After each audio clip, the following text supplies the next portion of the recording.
Nalubog din sa baha ang maraming lugar sa Giginto, Bulacan dahil sa paghagupit ng bagyong Karina at Habagat. Yan ang ulat ni Bien Manalo. Kabado si Edina tuwing malakas ang ulan. Isa kasi ang lugar nila sa Barangay Poblasyon, Giginto, Bulacan sa matinding binabaha. Naabot tuhod at kung mamalasin ay umaabot pa hanggang bewang. Pag sumabay ang high tide at pagpapakawala ng tubig sa dam. Sanay na. Walang magagawa. Paano ba gagawin kung alabang solusyon?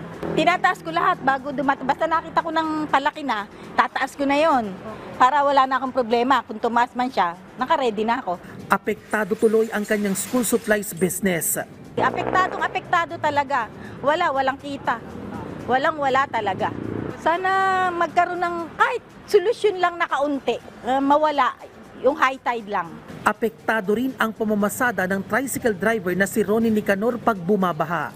30 taong ruta niya ang Katindig Street na madalas binabaha. Nakaka-apekto po kasi wala talaga may sasakay ng pasahero, malalim. Kaya wala, pending ang biyahe. Sa kalsada po, mamumulot ng pasahero. Kung sino na lang yung pwedeng sumakay. Dahil sa paghagupit ng bagyong Karina at Habagat, lumubog din ang ilang lugar sa Giginto, Bulacan na hindi pa rin humuhupa hanggang ngayon. Hanggang bewang ang baha sa Giginto Central School.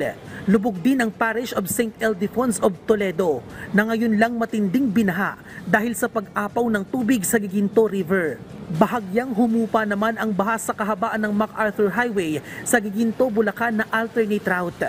Ang tricycle driver naman na ito, pilit na inilulusong ang kanyang sasakyan. Bien Manalo para sa Pambansang TV sa Bagong Pilipinas.